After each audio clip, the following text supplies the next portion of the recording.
and welcome to the Lion Design Podcast, the show where we dive into the remarkable journeys of entrepreneurs, business leaders, industry innovators. I'm your host, Kevin Hansen, founder of the Lion Design, and I'm thrilled to bring you insights, stories, and strategies from the forefront of business success. And today we have a very special guest. Our guest today is the founder of OCCAM, the Organization of Consumer Credit and Mediation, and he is helping lead the way in business growth and success for businesses operating in the consumer financial hardship space. So, Mr. Matt, this is a little bit awkward, but go ahead and Hey, introduce not yourself. It's awkward. great to have you. Thanks, brother. Not awkward at all. That's called post-production editing. That's what we'll be doing after the fact, right? So, Amen, no, I'm brother. really, I'm, man, I'm so proud to be your first guest on this show. I can't say enough about you, Kevin. We're very good friends. I love you to death. You got the biggest heart of anyone I've ever met, and I enjoy everything you do. And you do everything with excellence. You're a really just a great human being. So, Thank you. anyway, I'm happy to be on your show, and I can't wait to see what you're going to do with this podcast because it's looking amazing. But again, I'm Matt Hearn. Some of you may know me already, some of you may not. I've been involved in the general consumer financial hardship space for 2 decades. I have also been a serial entrepreneur. So I've started and run and failed in some cases, a good number of businesses and companies and things I've created over the years. So um, I'm just that guy. Currently running OCCAM, as he said, the Organization for Consumer Credit Advocacy and Mediation, which is for the most part, we're a national consumer advocacy organization. We act as a self-regulatory mechanism and a compliance ecosystem for the consumer financial hardship space. What that means is we train, teach, certify, audit, accredit companies in the general consumer financial hardship space, which is anyone, consumers that are dealing with credit-related issues, financial-related issues, um, any type of financial hardship. So our members are companies and individuals that offer credit repair services, student loan relief services, debt settlement, debt negotiation services, anything that involves a consumer financial hardship. We have an army of advocates that we are deploying that are using best practices, that are providing stellar services, that are held accountable. We're basically going to change the way this entire industry operates. Yeah. Humans need help, and they need it to be. So there's the shameless plug. Other than that, all right, let's get Yeah. down to business. Yeah, man. And what's great about that is, from what I've seen, being involved in OCCAM myself, and knowing you, I feel like on a personal level now, that whole mission that you just laid out is really reflective of who you are. It's like ingrained in the fabric of you, and it's what you bring to the table. And I imagine you've got some really cool stories about some of your other business ventures. Like you said, some succeed, some fail. It's trial and error. Right. And so I That's it. imagine there's a wealth of stories there that we could share.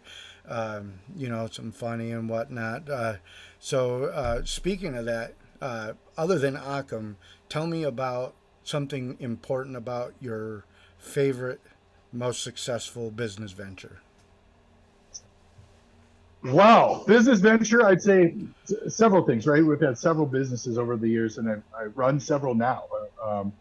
I'd say the biggest core success for me would be building out my consulting firm.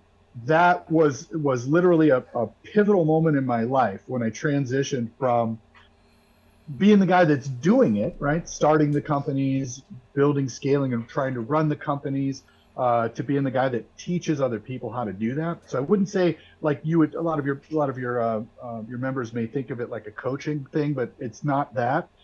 what what I do and what I've learned, and I tell people, look, you can know these things too, right? Yep. I happen to just spend a great deal of my time in my life focused on compliance, building profitable companies and organizations, and with a real sales focus.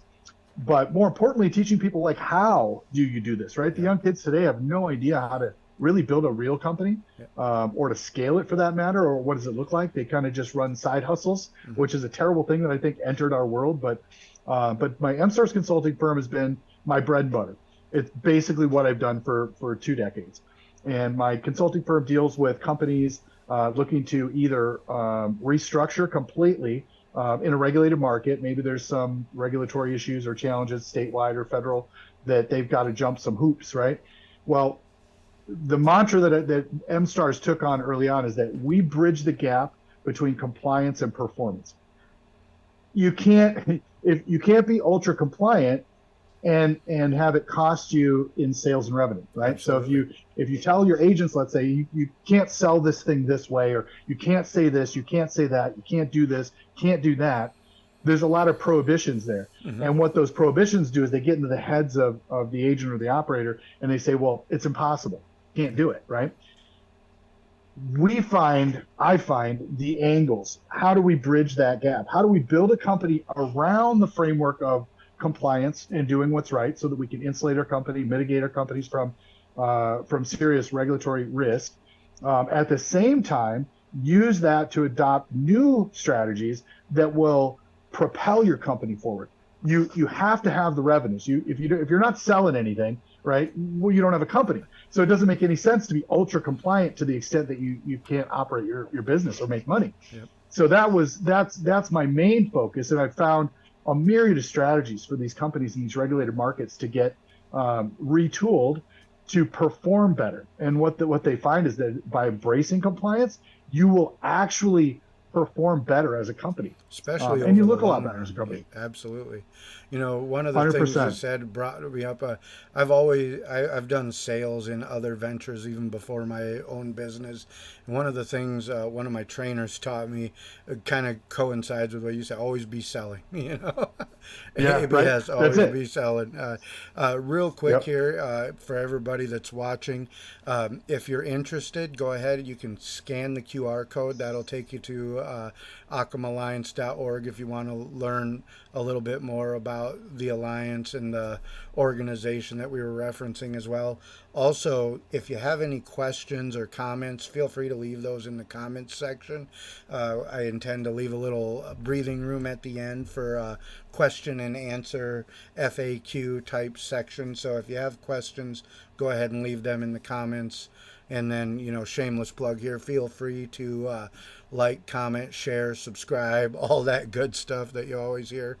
And so, Matt, being maybe what you'd consider a serial entrepreneur, having started and done a lot in business and then having other people or helping other businesses get started. One of the things you said a minute ago is they don't train that. People, when they're going to start a business, there isn't really a lot of education out there on how to get started and what's needed. So tell me, if you could, what you recommend for a person planning to start a business.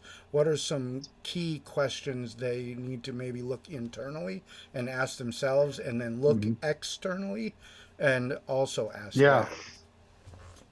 No, it's a really great question. That's really a lot of what we're doing right now in the credit repair and debt relief industries, let's say. Before you go about starting a business, you really need to understand your market. You got to know what it is you're getting into, and you got to understand your why, right? Like, why are you starting this company? What problem in the world, real time, are you solving? How many other people are solving that problem, and in what ways are they doing it? And what makes your solution unique? And at the end of the day, once you decide that, you say, well, I see a problem in the industry. This is how businesses get started. I see a problem in the industry, in whatever industry that is. It doesn't matter what it is, right? I'm agnostic to products at this point in my career, because I understand every business is selling a quote unquote widget, you know, whether it's a service, a product, or whatever. It doesn't matter what the product or service is. The concepts are all the same. Absolutely. So once you've researched your market and you understand what you're trying to accomplish, then you got to decide, do you have a market for it? And where is that market, right? Find your market. Once you identify where the market is, and you're like, okay, I've got an idea that I think will solve a problem. I now think I can monetize that. I found an audience of people that would buy that product or service or whatever that might be that's going to solve that problem. And I know where to find them. And now I need to find out how to attract them. And I've got to build a model around what I'm offering, right? So this is where the two different worlds merge, right? Because in sales, and I tell people, look, if you want to make $1 million in the world, doing it in a regulated market isn't necessarily your best plan, right? Doing it in credit repair, let's say, or doing it in debt settlement, let's say. Sure, you see there's a lot of money in it, but how dangerous is it, right, to get involved in? What are the nuances involved in running that type of company, and what are the consequences of getting it wrong? And that's where I say, look, there's a way easier ways to make $1 million than to do it in credit repair. If you really believe you want to offer credit repair, you really want to offer debt settlement, I'll use those as examples. You got to first decide, like, what makes you unique? What is your unique value proposition? Yep. What makes you different than all of the noise out there? And it's not about how aggressive you are, how good you are at marketing, how all of that doesn't matter, because you could end up with a crappy product that you're really good at marketing, and you get a lot of people adapting that particular product, and it's super problematic, and it doesn't offer any benefit to the world. Matter of fact, it may actually cause harm, right? Absolutely. So those are some things you got to look at. Then you got to count the costs, right? So once you've decided, like, hey, I've got a product or a service now, and I've got a model that I've built around it. For instance, when I say a business model, what I'm really talking about is how does this business end to end provide a value to your end user, right? Whatever that product is, you've got to decide how much you're going to sell it for, right? How are you going to sell it? Are you going to sell it online? Are you going to sell it on the phone? Or, is it a product that you need to sell on the phone because it requires more disclosure or more explanation in order to entice the client into making that move to buy your thing, right? Is it a B2B product? Is it a B2C product? So you sort all that out, right? Here's what my company is, and here's how it will run, right? You map that out. How you do that, I'd say for the people just getting into this idea, sit down, pour yourself a bourbon maybe, right?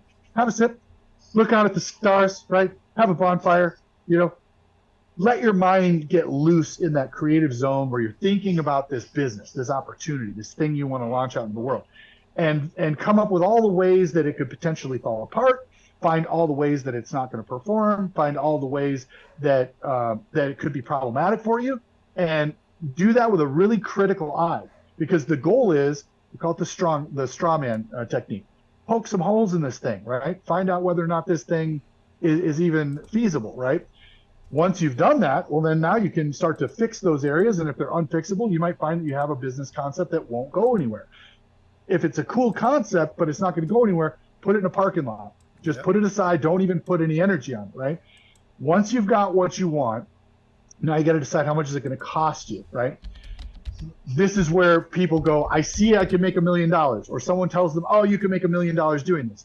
And I'm always the first one to be like, guys, listen, you need a dad right now. You need a dad to tell you, look, if it sounds too good to be true, it probably is, right? Some of these bigger companies that we all know about in this space have made their money enticing people, business entrepreneurs into these, you're going to make $1 million, okay? I'm here to tell you, you can decide how much money you can make based on, number one, what is your cost per acquisition? What does it cost you to entice a client to join whatever it is you're selling? What's your margin on that, right? Because there's going to be costs involved in actually providing the service, right? Mm-hmm. And what's your net profit at the end of all that, right? Once you know that net profit, let's say that's only $100 on a $500 sale. Well, you know that you need to do some improvement inside of that business to figure out how you can get a better margin. If there's no margin, then it's not really worth deploying. It doesn't matter, how many of them you sell, right? You're only going to make $10 on each one. You're going to sell 1 million of them if you want to make the kind of money you want to make. So once you've got that dialed in, you figure out what it's going to cost to get leads. You find out what it's going to cost to actually sell the product, how long it takes before you get that first payment from your client. Maybe it's immediate if it's a B2B transaction. Maybe it's a consumer transaction where it's going to take longer. You've got to pencil that out. You got to know how long it's going to take before you can make money. If you're bootstrapping, and there's ultimately the two ways, you can bootstrap, which means you're basically going to do this with no money, right? I'm a master of that. I've built too many companies with no money, right? Just starting with a $0 bank account and having to turn it into something that makes sense. Mm-hmm. If you're going to bootstrap, you have to understand the risks there, because you're going to be enticed to want to take shortcuts, do things that maybe aren't ethical in order to get the dollars in because you need it for the business to survive. So these are all things that I teach people, is how do you build this out so that it really makes sense, or decide whether or not you're even going to jump out into that particular business because it's not profitable, right? Yep. So those are the considerations. And then obviously every single part of your business, and this is a gem. So if you guys want to take a note, there was a book that came out, and I was forced to read it in my younger direct sales industry days. called the E-Myth. They also came up with an E-Myth revisited based on newer concepts. So I don't get paid if you buy their book. But the E-Myth, what it basically taught me is that your entire business is a series of numbers, and that there's nothing Absolutely. within your business that you can't know. So if you are a guy who's just running your business every day, you wake up and you're like, my bank account's low, I have to sell more deals. You're maybe not cut out for entrepreneurship, right? Because you have to know if you're going to survive and you're going to make your $1 million. There's a strategy that needs to be deployed behind that in these businesses, and you can break down numbers from a 1 year, 2 year, 5 year. You can say, I want to make $1 million in 5 years. That number breaks down to a yearly, right? Yep. So you can look at it in 5 years. That's going to be, I need to make, $200,000 every single year that I need to net. Well, in order to net $200,000 a year, I need to maybe bring in $400,000, right? Depending on what your margin is. I can break that down per year, per month to say, well, I need to make 400,000 in revenues over 12 months. What does that look like per month? Okay, so you break that down. This is all just math. Get your little calculator out, do your little thing. You figure out whatever that number looks like. Maybe that number is $40,000 a month. Well, what does that look like per week? Now, once I've broken that down per week, how many days am I going to work per week? Do I want to work 7 days a week? Probably not. You want to work 5 like everybody else? Yep. Yeah, it seems logical. Let's go five days. How many sales per day do you need to make that 40,000 in that month to stay on target to that 400,000 per year, which is your $200,000 net over 5 years that equals $1 million? Yep. You can know this answer. What you'll find is that there's a lot of little numbers that factor into that, right? So you might spend, you might decide that you're buying ads, right? And the ads are going to cost you X amount of dollars. That cuts into each one of your sales. And so every single one of those numbers is an acquisition cost, right? It's like my leads are going to cost this much. I have to buy 5 leads. Why? Because out of 5 leads, I'm going to get 3 of them that'll talk to me. Out of the 3 that'll talk to me, 1 of those is going to enroll in whatever it is or buy whatever I'm selling, right? In that number, right? You go, well, then I'm going to need 15 leads a day if I need to get 3 deals a day to meet my $40,000 a month target, to meet my 200,000 net revenue per year target, to meet my $1 million net profit 5-year model, right? And everything you do in your business is going to affect those numbers. And here's what I would tell a new entrepreneur, okay? This is literally simple math. You can make millions of dollars, okay? Literally, and in a predictable way, and create a strategy and a daily activities list that'll get you there.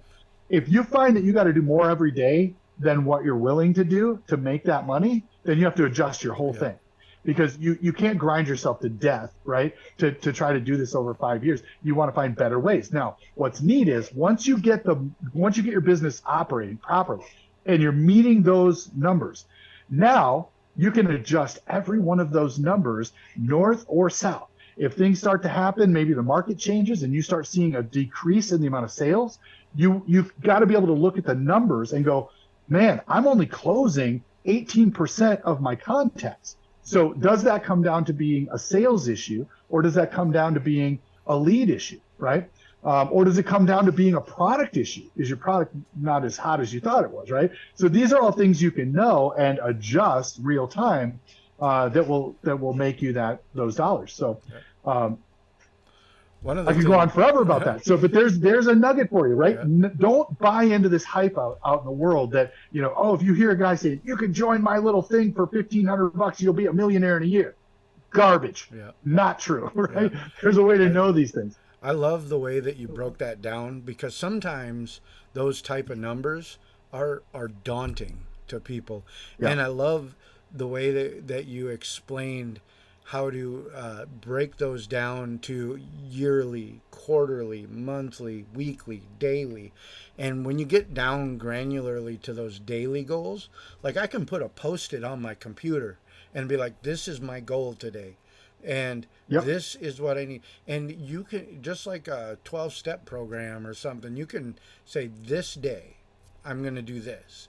And if you get in the habit of, meeting those daily goals, then that big year-end goal is not so unachievable, and I love Right. that's actually encouraging. And I hope that our listeners, take that nugget, write it down, and say, this is achievable. This is doable. If I want to Yeah. take my business to making six figures a year, just to start, even if I can hit 100 grand, I know I can divide that down and then Yeah. divide that against my costs, and I can see what I need to do daily to track my target goal. And I really love how you laid that out. Like I said, that's definitely one of those gems that you that you just Yeah. dropped for our listeners, and I Yeah. really appreciate it. And you really got to choose your business wisely. It can't always be about money. Okay. Mm-hmm. And my wife has given me quite a hard time about this over the years, but aside from our nonprofit that I donate, I'm mostly the sole donator, but, cause you got to fund your own things. But, she says I've sunk so much time and money into this OCCAM project, right? And it hasn't been about the money for me. And so how can you do that, right? Well, if it's a cause-based program or process, right, where you're really trying to accomplish something bigger in the world, and people, like for me, for example, I've had the question, well, you're so good at business, why don't you do one of these businesses like you're teaching these people to do? I said, because I've done that. I already did that. I know what it costs. I know what it costs to build a company that generates, $2.5 million a year. I know what it costs to run a company that's generating $25 million a year, right? And I know what it takes to run a company that brings in $100 million a year, right? And I know what those nets look like because I did those things. I also know what the cost is on that. Yeah. I know that it's going to require me being in the office before everyone else arrives, managing growing and scaling an entire operation for 10 to 12 hours per day.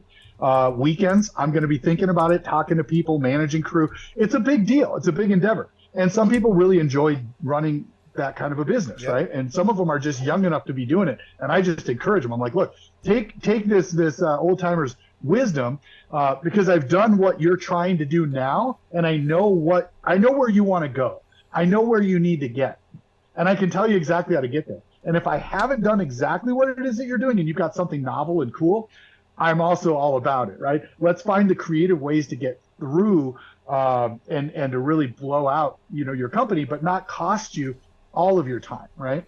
My wife will attest, man, when I was running those types of businesses, I was gone all the time. And it was really difficult, because I'm working every single day, morning to night, because I got this huge lift. I'm building this huge company, and it's a thing. One of these companies that I built, this is just kind of a funny, nuanced story, but one of the companies that I built, about $2.5 million a year in revenues, and I don't know, a staff of about 40 or so people, making huge money personally, right? And I mean, just loving life, right? Money's everywhere. I can literally impulse buy things that most people have to save for years to buy, right? And I did that. Went to buy a fax machine. It's a funny story. Went to buy a fax machine one day, and came home with a delivery guy bringing this monster TV. That was, at the time, it was thousands and thousands and thousands of dollars. And it was just like, I wanted that. Went for a fax machine. And you know what's funny is I bought the cheapest fax machine that you could buy. Like, of all of them, I was like, oh, I'm not paying that kind of money for this. I bought a $20 fax machine, right? Yeah. And then I buy this like $6,000 TV that's coming home. But that's what, and what's crazy about that is that business crashed. Like, I won't give you the details of how it happened, because a lot of it was just my pride and my ego that got me in trouble with some distributors, and we had a whole thing, and I had learned some valuable lessons. But I crashed this $3 million a year business, and was to the point I had to, because my whole character is about taking care of everyone else, right? And I'll figure my own life out, right? So I made sure everybody was paid, all the employees walked away with money, everybody walked away with stuff. I took it on the chin. And then immediately went out and tried to start another business so that I could recover, because I could see what was coming. But I've been there. Is what I'm really trying to relate to. Is I've been there. I've run the big companies. I've crashed big companies. I know what huge federal and state liabilities look like. I know how to overcome those things. I know what collections looks like. We had a point in our life after that business crash where we joke about it today, but where we had one light bulb. Not a joke. In our house with one light bulb, we had to move from room to room, and we say, now that's broke, right? That's really broke. Been there. I understand this world, right? And so when people say, well, you're so passionate about consumers, and protecting consumers, I'm like, because I was that guy. I got ripped off by a credit repair company. I got ripped off by debt collectors that told me they would do one thing and didn't, and took a bunch of my money. I know what that feels like. So when I think of companies now in this industry, let's say, that are working with these types of consumers, I think, man, that's me. I take it personally if you decide you're going to say, oh, I'm going to beat up this consumer that's in trouble because they didn't do what I want them to do, or because this happened or that happened. I'm like, you know what? I know what that feels like, and we have a greater responsibility to do something better in the world and to really bring benefit. So when regulators or media or press are like beating on these industries, I go, you know what? You did this to yourself, because these entities are trying to protect people like me that were in that situation, my family. And when they hurt me, or when this credit repair company, for example, I worked with back in the early 2000s, trying to get my life sorted out, late 90s, early 2000s, they took a bunch of money from me. Didn't do the job. I paid a tax resolution company. They took a bunch of money from me. I couldn't put food on my table because of that, right? And it brought me no benefit. And I know what that feels like when your checking account is overdrawn for over the weekend. There's no way to put money in it, and you don't have food to put on your table for your kids. That's really hard. You know what I mean? It's one of those hard realities. Yep. It really is. So that, maybe helping people understand what my heart is in protecting these consumers. And because I'm a business guy, I can show you how we can be the real superheroes in these markets, right? Absolutely. A lot of my passion comes from that. Anyway, I could go on for days about that, but yeah, I understand where they're at, and I am a guy. I got this title of Waymaker, right? Because I find impossibilities not impossible at all. There is not one thing that's impossible. And it was like when in Alice in Wonderland, when the rabbit said, I do 5-6 impossible things before breakfast or whatever, however that went. And I'm like, it's true. That's literally what we do. And honestly, my wife has taught me a lot of this. A lot of these things I've learned, as much as I teach her and show her, she teaches me and shows me every single day. And so it's really good to have quality people around you that can help you when you're deciding to build a company, that can speak truth to you when you're being a dummy, right? And you need someone to, beat on you a little bit. You got to have good people around you. Absolutely. So I have 2 other questions, and then I want to get into some fun conversation. Let's do it, brother. I love the fun. One last thing, and maybe you can share some of your insight that you've gained, is, what was your hardest time that you experienced while starting a business? What was the most challenging thing that you found as a new business owner? Well, money, obviously that's one. Rarely do I think people get into I shouldn't say rarely. There's 2 types of people, right? You get into business with money, you got venture capital or private equity, or you got some money that family's investing or whatever, or you go in bootstrapped, right? I always bootstrapped. So I think that the hardest part about getting into those businesses is the money, right? How do you even separate your personal life from your business? When that's the thing you're using to get you ahead, right? And it's really scary. So you have to take on a mindset. And this is what I'll tell you. The hardest thing about it is getting your gray matter to cooperate with you. Yeah. Obviously, you need a huge amount of faith, right, to believe that you can pull this off, right? Because you're not working at a company anymore where someone's paying a paycheck. You still have a mortgage, right? Or you still have rent. You still have to put food on the table. And that's scary, right? And so you're about to jump out, right, with no parachute, and you got to make it happen. Yep. So we used to have a mantra that we would say is called, if it is to be, it's up to me. Mm-hmm. Now, obviously, there's a lot of factors outside of that, but you're going to have to get up when you don't feel like it. You're going to have to go after it when you don't feel like it. When you feel stressed out and you feel like, I just want to lay in bed today because yesterday sucked. I got rent coming up in 3 weeks. I got things aren't going the way I wanted them to go. Discouragement is your number one adversary in business, in life for that matter, right? My wife's papa, who was a very influential world traveler guy, very successful human being, said that was his one main piece of advice. If you want to overcome in life, is to never get discouraged. You can't get discouraged. You've got to master your mind. Yep. If you can change the way you think, you can go anywhere you want to go.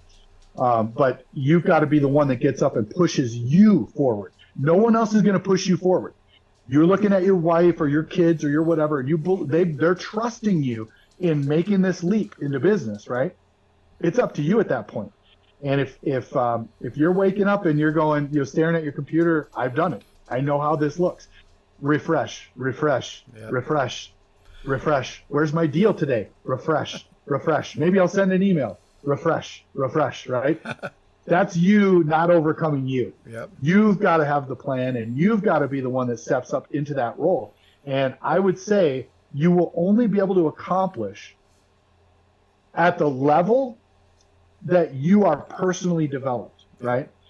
You can be in the right place with the right product at the right time and be absolutely the wrong person to pull it off. So you've got to establish those things inside of you. That's an intestinal fortitude. And I'm kicking your own butt. So that's what I would say. My best piece of advice: don't get discouraged. Number two, the biggest struggle is going to be all in here. It's never really about what it is. If you've got a vision, you got a dream, something popped into your mind and you said, I'm going to do this business. I think I can make it. Okay, you've already overcome 90% of the challenge, right? Making the decision to go for it. That's the hardest part. Once you do that, look, you got to drive after that thing, and you need to have a plan. They say fail to plan to fail, right? So I got a couple for you. Okay, so write these down. Yeah. Fail to plan to fail.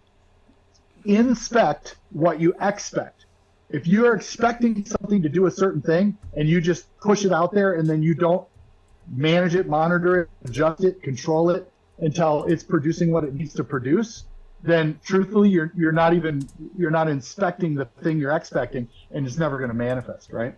Absolutely. So those are the big ones. That's what I tell you. Hardest part is overcoming your own fear and getting away from discouragement and driving your own activities. Absolutely. To make them meaningful.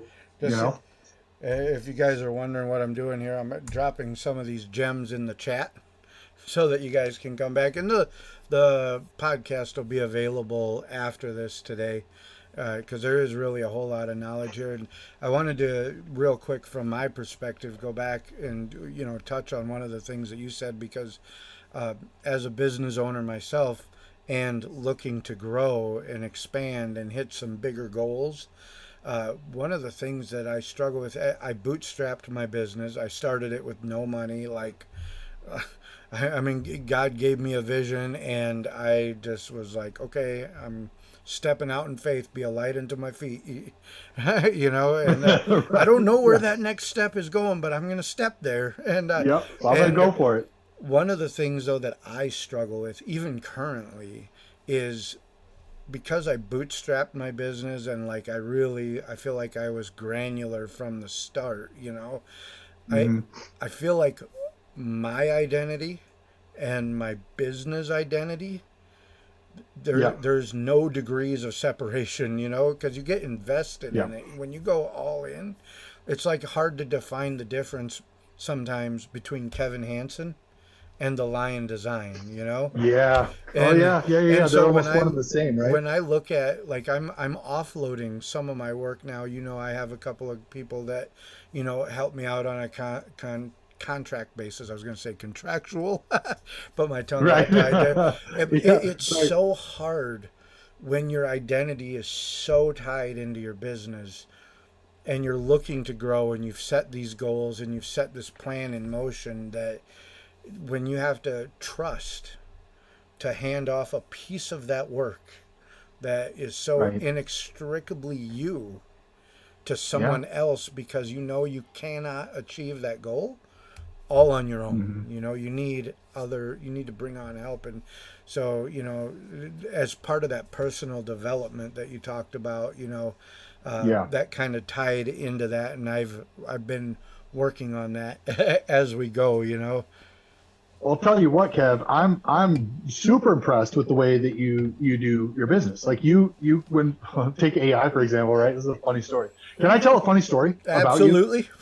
Yeah, about me too. Yep. So this is a funny story about Kevin Hansen, right? So Kevin Hansen, he and I on the side, we spend a lot of time together, Zooming and stuff, and because we're working on tech stuff a lot. And he he started developing the AI products, right? Because we were working on it when it was brand new. It was literally ChatGPT was like barely launched a day or so, and we're on it, right? Playing with the GPT, understanding how the systems work, whatever.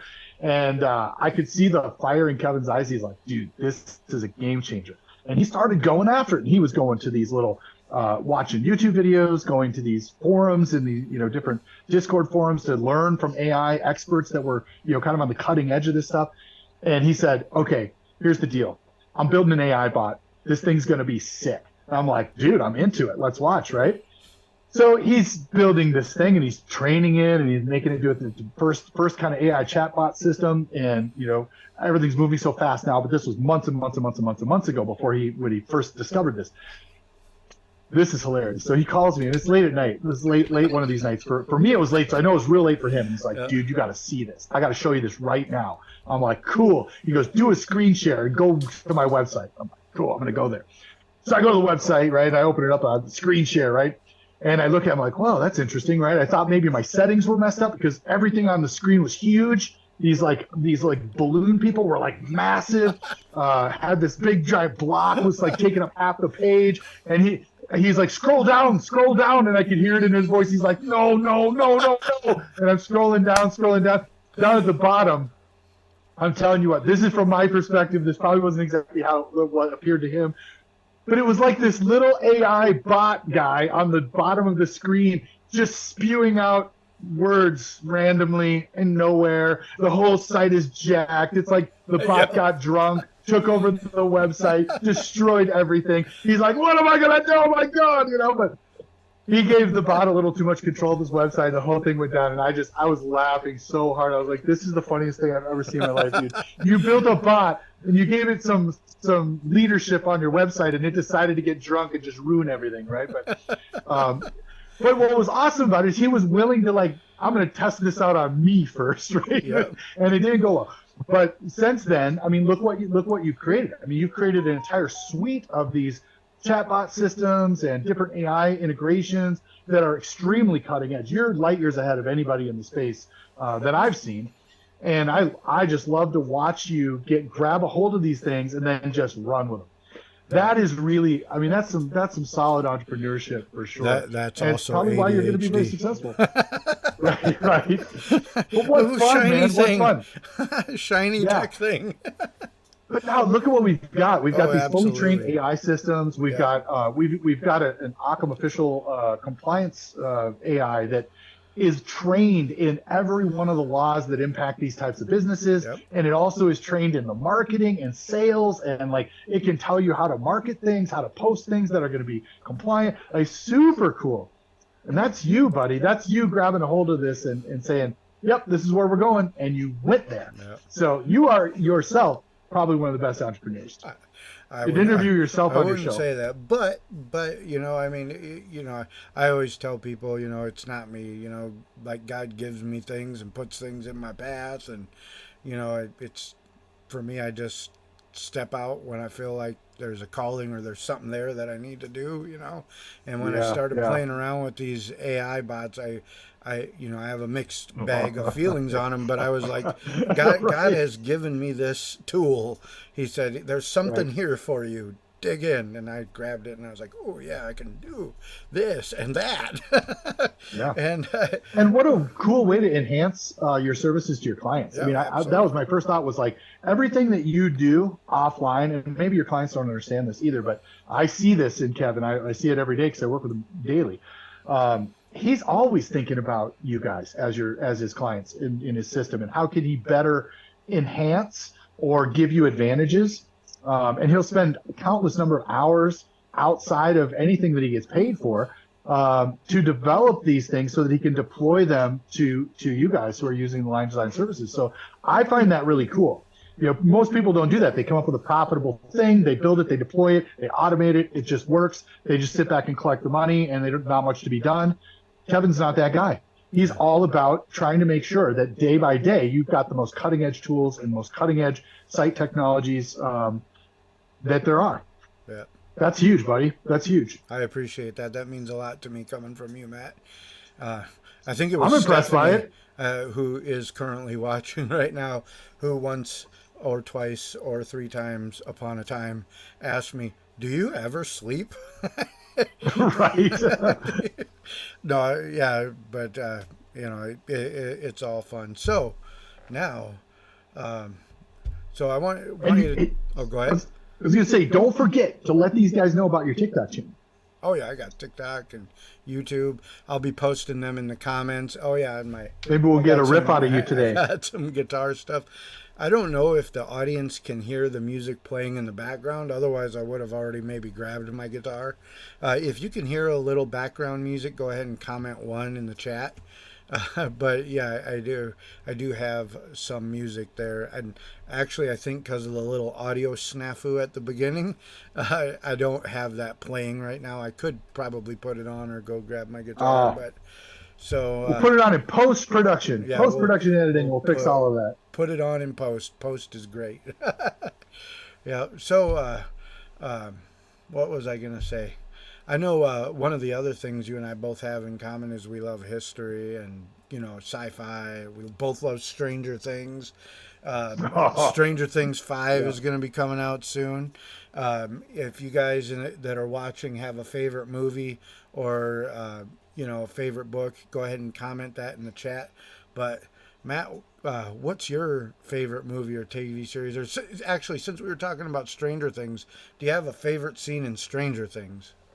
Or is it too hard to narrow down? You know what? Here's what I loved about Stranger Things. This is Yeah. just my personal take. I'm an '80s kid, but I'm a Gen Xer, which is another reason why I probably am a little assertive out there in the world is my Yep. leadership style. Because Gen X people, when we're the latchkey kids, right? We were Yep. independent.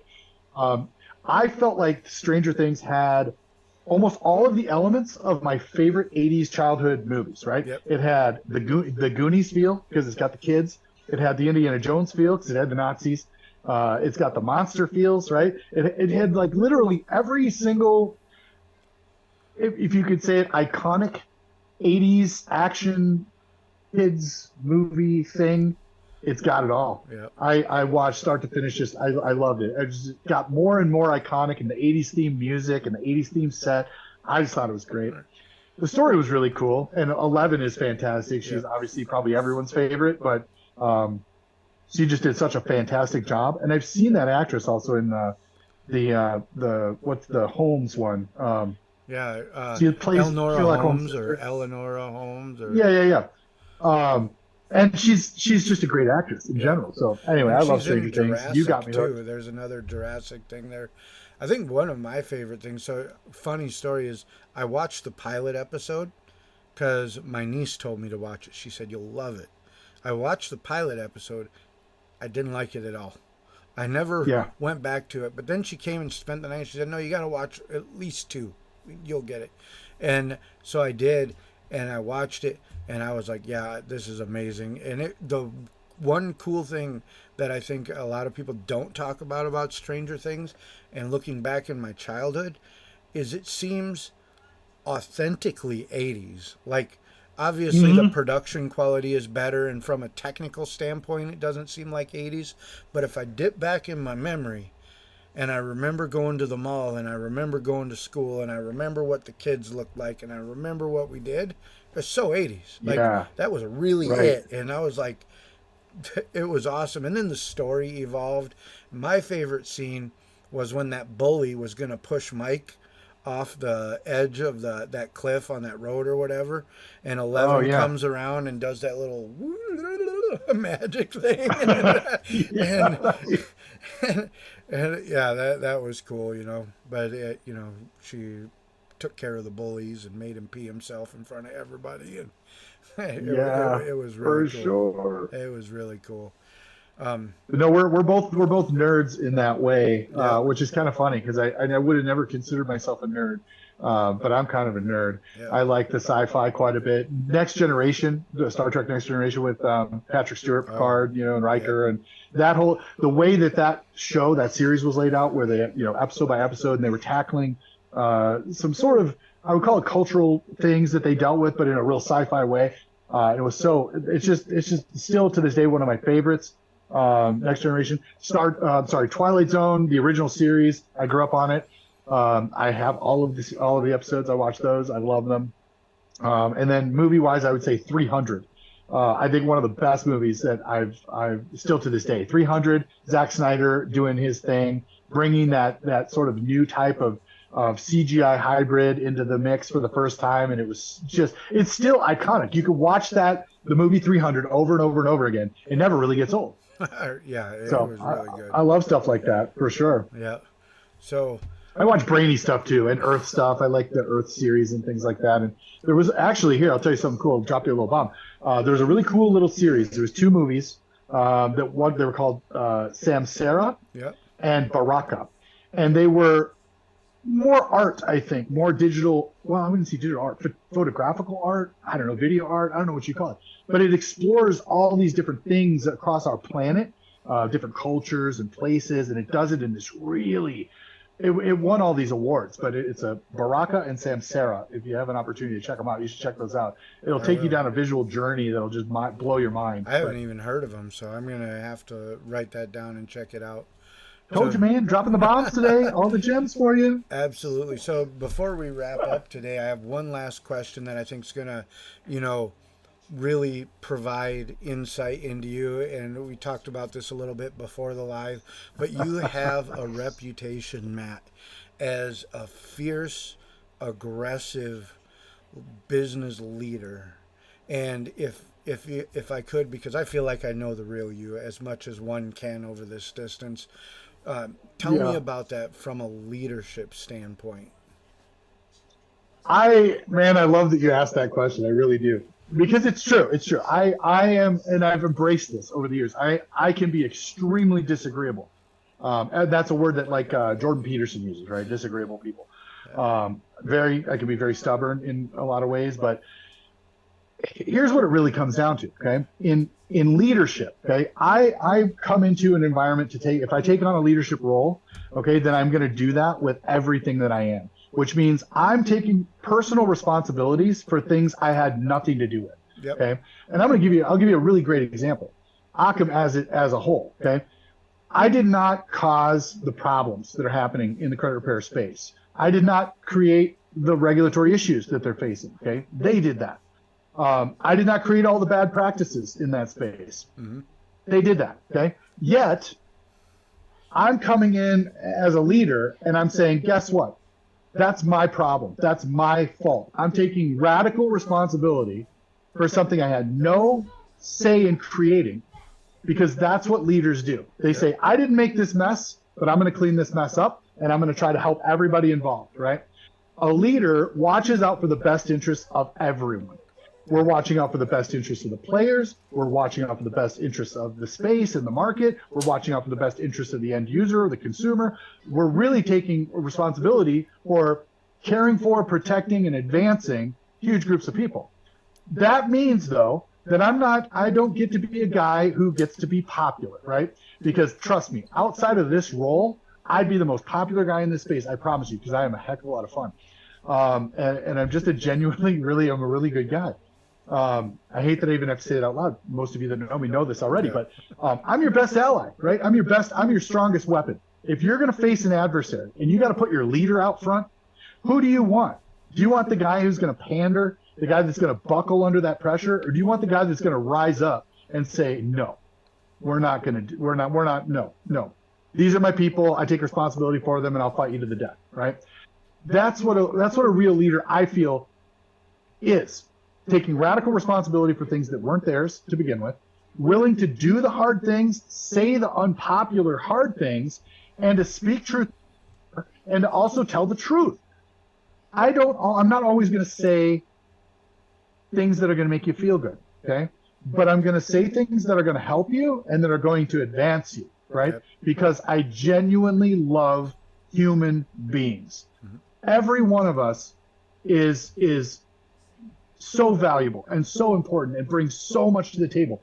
I have a mentality where I'm going to learn something from everyone that I surround myself with, no matter what. I understand that I'm going to learn every day, I'm going to grow every day, and that people are bringing things to the table that are really important for the whole. And if these people are electing me to lead them, then I'm going to lead them with a ferocity that they won't see. People can pretend to be a lion, they can pretend to be a leader, they can pretend to be someone who's, because they've got an audience. That doesn't make them a leader. Just because people follow you doesn't mean that you're a leader. Yep. I would rather inspire people to follow me based on my principle and based on my character and based on my actions. I put my money where my mouth is. Yes. I put my toes on the line every day. Absolutely. And I'm willing to do what's hard, even if it costs me, right? Which it has. Doing something like what we're doing, where we're revamping an entire industry.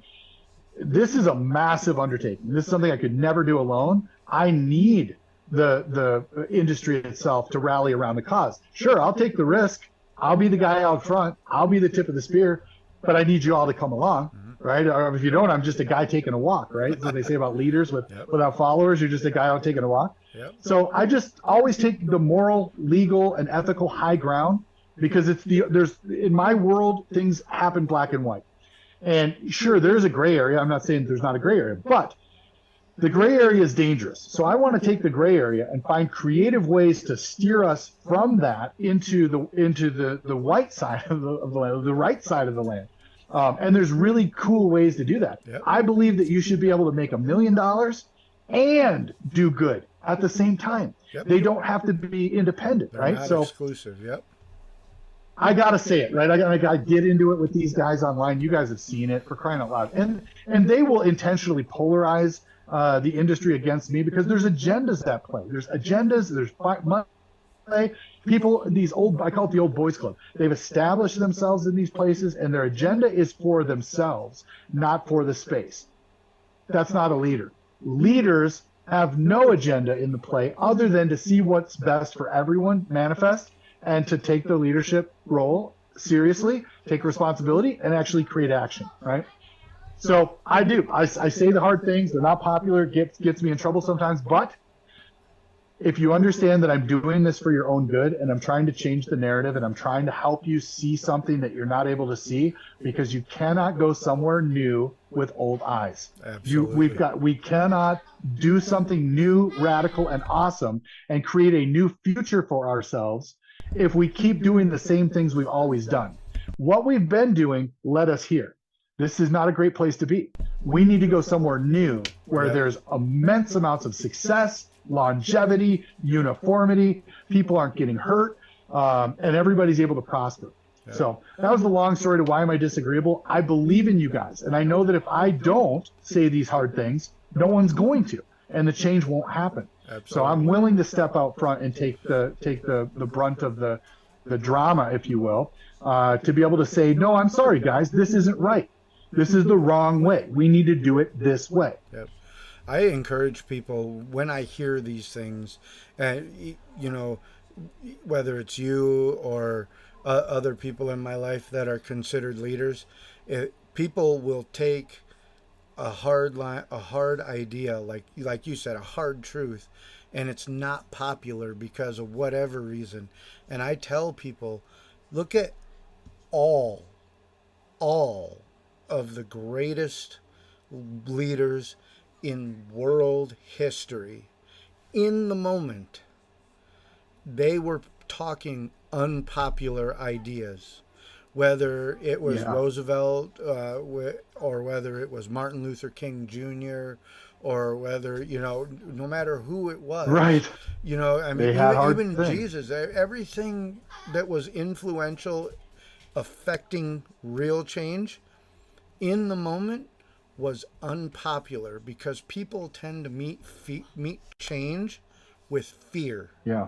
Because it's uncertain. But when you're going to affect a real change, and I feel like, that in your heart, like, that's where some of that ferocity comes in, is that you're affecting real change for the better of everybody, and sometimes that is just generally unpopular, and I tell people all the time, step back and listen and absorb what he's saying, because it's for the larger good, the greater good of everybody, for the business owners, for the consumers, for the industry as a whole, even for the government. You and I know we're contacting some governments and senators and agencies, like we're going to affect Hmm. change across the board. This is sweeping change, Yeah, and yeah, it's always been in my heart, part of why I became a part of OCCAM, that this is a sweeping,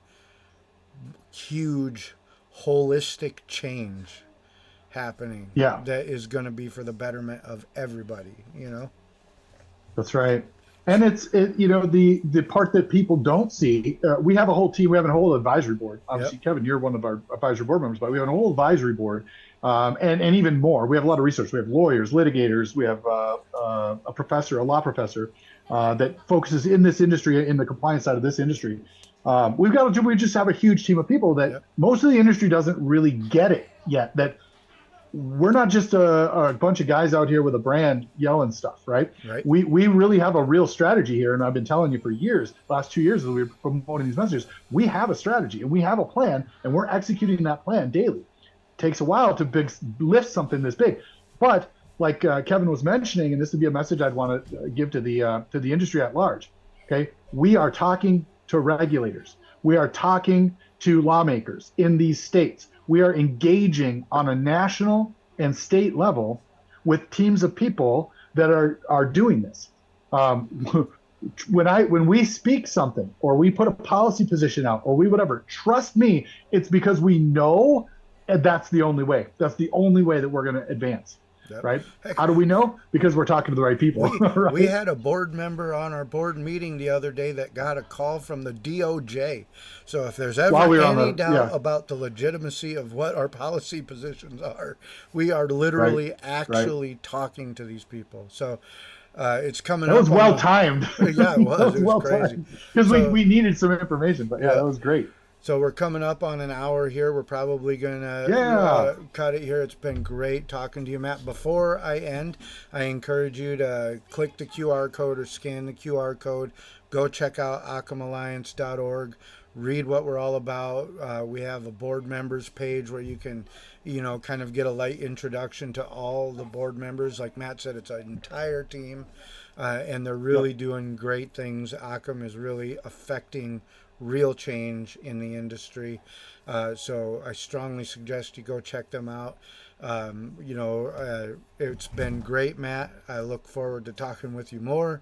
And you Yeah. got I got any a last request for you words? though. Okay, go ahead. Before you wrap up, I got a request. You're Yep. gonna need to master Thunderstruck, and that's gonna be your new outro. I'll play it on the air No guitar small right feat, right? now. I know how to play it already. I can do that. Yeah. Oh, we But needed that. That'll be post production. We'll get yeah. that in there post production.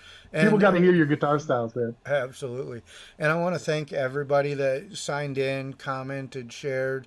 I really appreciate it. And subscribe, follow me on Facebook, YouTube, TikTok, follow Matt or Occam profiles. Follow the Line Design podcast to stay current with our guests. We've got a lot of guests coming up. Matt was the first live guest, and it's been an honor and a pleasure. And we hope to see you guys on the next one. And Yes. One last thing. Sorry, okay, Kevin. I got to plug you because I don't think you've been plugged hard enough. But guys, if everything that we are using with our technology, Line Design is put together. We've got an entire ecosystem of our own that's been developed by Kevin and Line Design and AI products and all that. If you aren't working with Line Design, okay, I'm just going to tell you straight away. Okay, I'm a real picky guy as it is when it comes to tech. Kevin's got the goods, man, and he's light years ahead of everyone right now. And if you want to have an advantage while every other company in the world is going to start implementing AI technologies and new site technologies that are lighter, faster, have more functionality, whatever, you need to be a Line Design guy. Get in his program, get on his monthly deal, right? Get your websites all stacked in there. He's going to enhance them on a monthly basis. yeah. So I would just strongly encourage you, if you have not worked with Line Design to get some of your tech needs met, you need to give him a call straight away. All right. There's Thanks, my Matt. plug, I Line Design. appreciate the plug. Thank you guys, and I will see What's up, brother? you on the next one. Thank you.